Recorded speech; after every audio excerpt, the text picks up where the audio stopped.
Guys, this morning is super interesting. We're talking with VASCO DUARTE, a super senior debt advisor.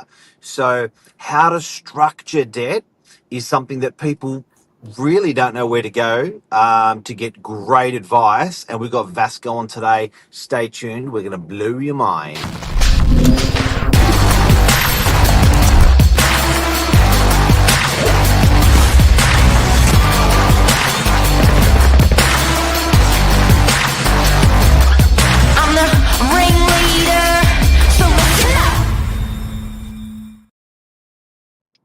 Five super sharp questions I'm going to ask you. Super quick questions, super quick answers. Then we'll get into it. VASCO, how long have you been lending for?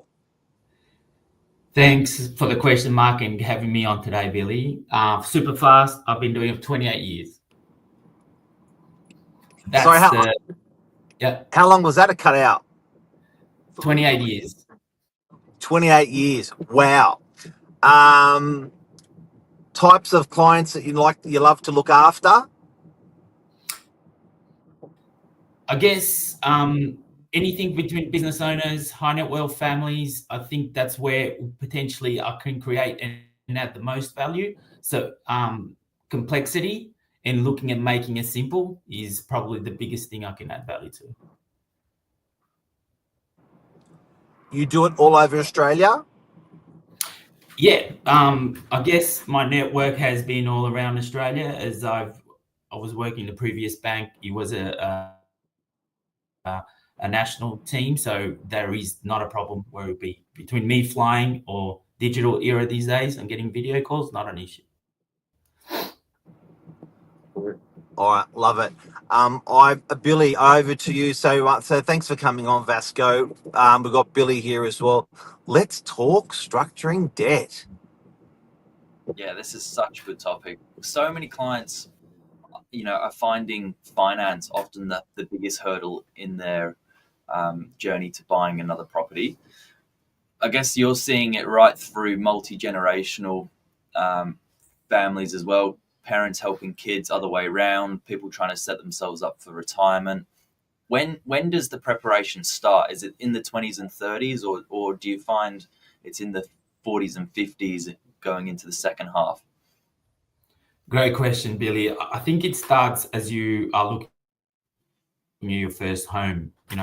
Being someone that bought their first home at 19, I think the experience there is very simple. Just get in the market. Doesn't matter where it is. Get in, get your first deposit.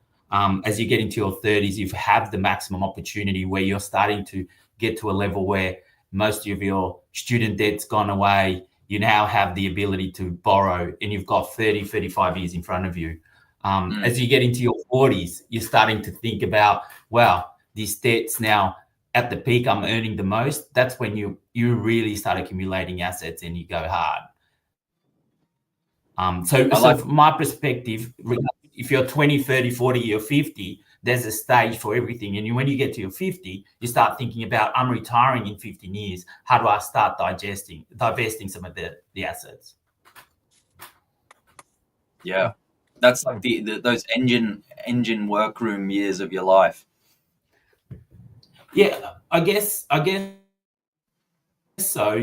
Parents these days have to help their kids getting into their first home. So that technically, generally, they're in their 50s. And it's quite important as you have kids, I've got kids, is how do you position to support your kids? And a lot of confusion around giving personal guarantees, ability to, I'm just going to give them cash. There's other ways that you can do the same without putting assets at risk in your own personal situation. Because marriage is not easy, regardless, as we all know. And when you're marrying someone, that thing can turn very different. So you structure things early for your kids will give you a lot of opportunity. Amazing. Mark? So VASCO, when a client comes to you, what's the most common question you're getting asked now as a sort of debt advisor? What's the number one when people ring up and go, "Hey VASCO," what do they ask? Yeah, I think the main thing, obviously, HDL private office is ultimately for high net worth and business owners. So two typical questions would be, or one typical question is, how do I separate my business from my personal investments? How do I de-risk myself? And obviously that question leads into a lot of businesses give their personal guarantees in their prime place of residence as security. De-risking that is quite important, separating them. And with that, then follows the next question is, what is ultimately the best structure that you can get in the market? And price, it is a conversation, but price can't be the sole driver, because the sole driver ultimately is ability to separate those assets and still being able to have liquidity, to have opportunities, because those type of clients, and when you look at that, you want to have liquidity and ability to look at opportunities. So, Bas, is this about? Are you finding that de-risking, or is this about maximizing borrowing, or does both come hand in hand? Both. They go hand in hand, because people can lend you money. The question is that ultimately the best structure for you? So you think 2-3 steps ahead, not from today. So if the conversation is a business owner is trying to sell their business in 15 years' time or 10 years' time, then ultimately that liquidity is equally as important. So it's both. You structure the debt thinking of the future. Sure. Yeah, wow. And it's actually an interesting one, because there's not really a place to go for this. So I guess these are individual people that are really having to see it with laser beam around the corner 5, 10, 15 years ahead. They have to share this information with you. They've got to share this information with their accountant. They've got to share this information with their lawyer and their business, people, what they're doing in their business, and have that ability to structure themselves with you in a long-term fashion. Yeah, you wouldn't even think that happens in the world, but I guess that's pretty common with the high wealth clients.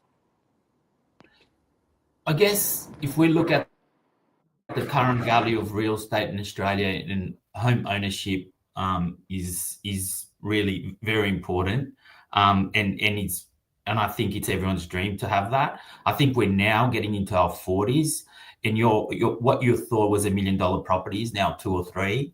But on the luxury side, in Australia, in Sydney, we're looking at a $4 million asset. If we look at the trajectory of that in the last 10 years, that $4 million is going to be $10 million, say, in 15 years. So what is the goal of that $50 million or $10 million asset that you now have? How are you optimizing it, and how are you then diluting that value at some point to create income? Yeah, got it. Yeah. And I think off air you mentioned the we touched on mortgage prison. So you do get calls from clients that are like, they've got mortgages and they sort of can't really move to different interest rates or different structures because they don't stack up. The actual stuff that they have now doesn't stack up. Are you seeing a lot of people in mortgage prison? I think mortgage prison talks in a way, potentially the way we're looking at it is mortgage stress, potentially, or inability to borrow more.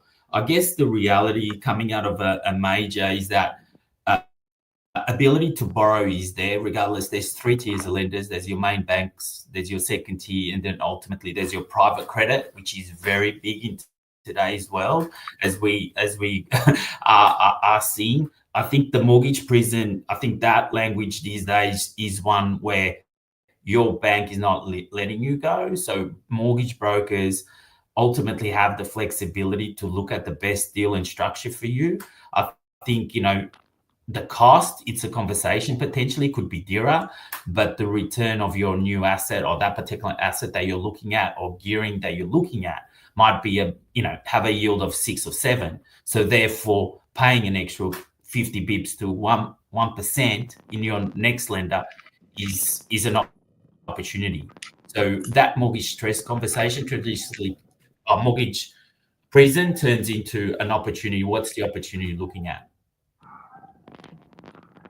Vasco, I've got to ask, the clients that you meet must be some amazing families, backgrounds.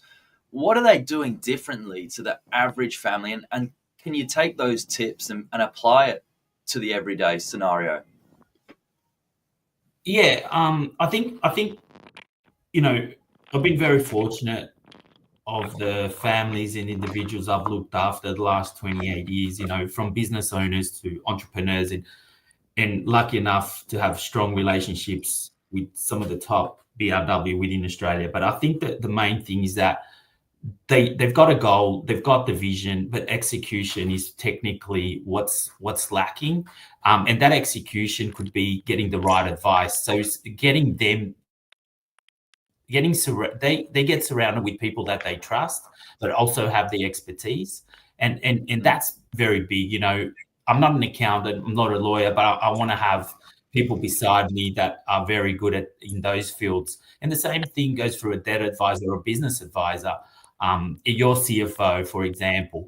I think having people that ultimately have those expertise, then they can execute and have the opportunities. So ability to get into the next opportunity they see is around planning. So they do plan.